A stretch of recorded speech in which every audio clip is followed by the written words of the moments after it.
میرے پیارے آقا صلی اللہ علیہ وسلم کے پیارے دیوانوں، یوں تو 12 مہینے ہیں جس کے بارے میں اللہ عز و جل نے ارشاد فرمایا ان فی خلق السماوات والارض واختلاف اللیل والنہار لآیات لأولی الالباب۔ ایک مقام پر رب قدیر جل جلالہ نے ارشاد فرمایا جب سے اللہ نے آسمان و زمین کو پیدا کیا تب سے پروردگار جل جلالہ نے 12 مہینے پیدا فرمائے۔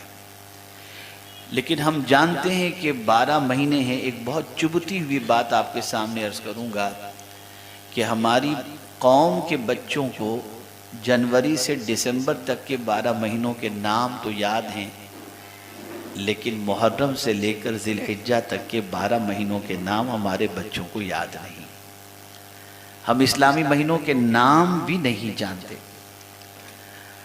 اور اسلامی مہینوں کے نام کے اندر کسی مہینے کا نام صراحت کے ساتھ اللہ نے قرآن مقدس میں بیان نہیں فرمایا۔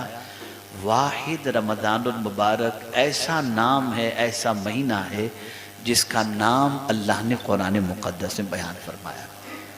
شہر رمضان الذی انزل فیہ القرآن۔ رمض کے معنی کیا ہوتا ہے؟ جلنا۔ تو چونکہ یہ ماہ مبارک ایسے موسم میں آیا تھا جو گرمی کی شدت والا مہینہ تھا، تو اس کا نام رمضان رکھا گیا۔ اور ایک وجہ یہ بیان کی گئی کہ چونکہ اس میں جگر جلتا ہے، صبح سے لے کر غروب آفتاب تک بندہ جو بھوکا اور پیاسا رہتا ہے اس کی وجہ سے اس کا جگر جلتا ہے۔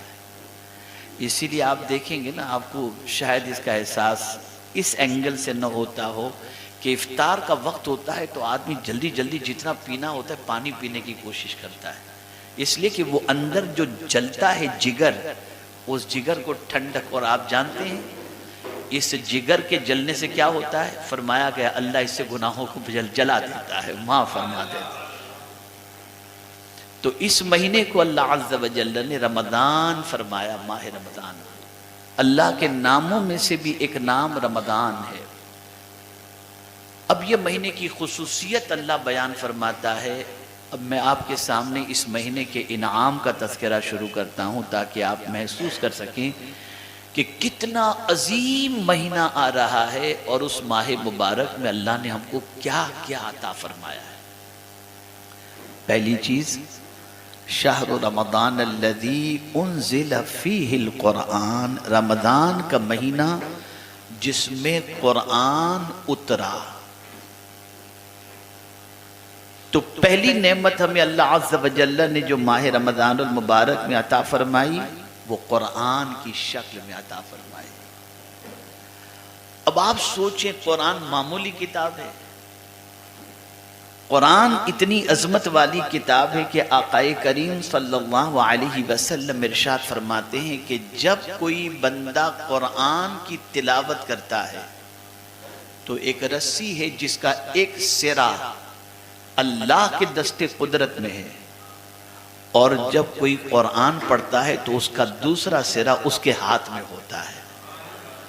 گویا پڑھنے والا قرآن پڑھ رہا ہے، اور حقیقت میں اللہ عز و جل کی شان کے مطابق اس کا دامن اس کے ہاتھوں میں ہوا کرتا ہے۔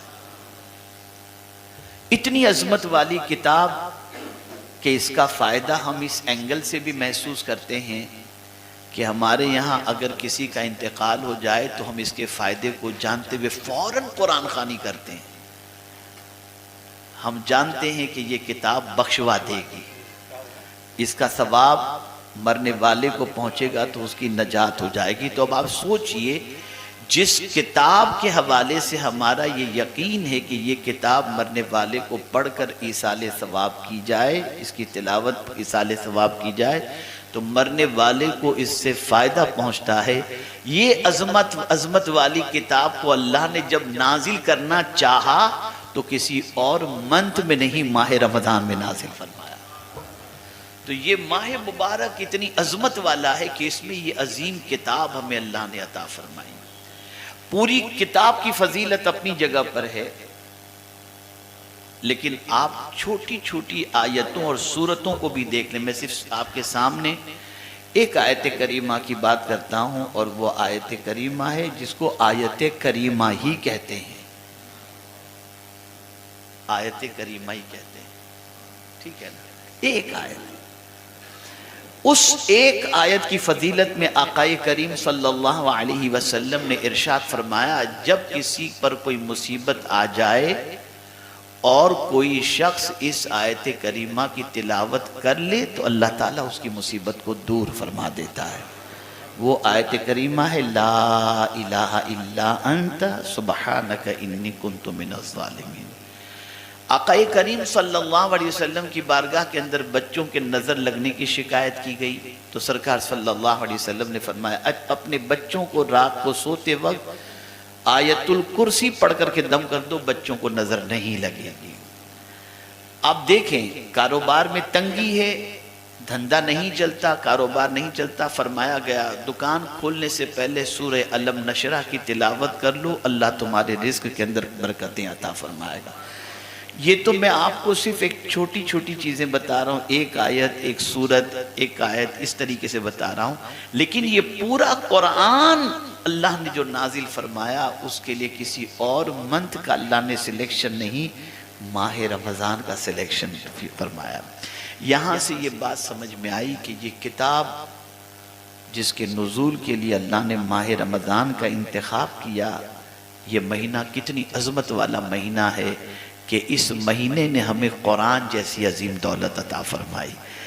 اگر آپ دیکھیں آپ کے بچے، آپ کے گھر میں بچے کی پیدائش سمجھ لیجئے محرم میں ہوتی ہے تو آپ اس مہینے کو ہر سال سیلیبریٹ کرتے ہیں، اس مہینے کے اس دن کو جس دن آپ کے یہاں بچے کی ولادت ہوئی تھی، اور آپ خوشی مناتے ہوئے کہتے ہیں یار یہ وہی مہینہ ہے جس کے اندر اللہ نے مجھے بیٹا عطا فرمایا تھا. تو آپ سوچیں جس مہینے میں اللہ نے قرآن نازل فرمایا اس مہینے کو کتنی اچھی طریقے سے منانے کی کوشش کرنی چاہیے. اللہ تعالیٰ نے جس مہینے میں قرآن نازل کیا اسی مہینے میں بندے کا دل بھی قرآن کی طرف مائل کر دیا. جو مسلمان پورا سال قرآن نہیں پڑھتا وہ بھی ماہ رمضان میں قرآن کھول کر کے بیٹھ جاتا ہے. یا اللہ ماجرا کیا ہے، پیٹ بھرا ہوا تھا تو قرآن نہیں پڑھتا تھا، بھوکا رہ کر قرآن پڑھتا ہے. تو جواب ملے گا جس مہینے کو ہم نے قرآن کے نزول کا مہینہ بنایا اس مہینے میں لوگوں کے دل کو بھی ہم نے قرآن کی طرف مائل فرما دیا.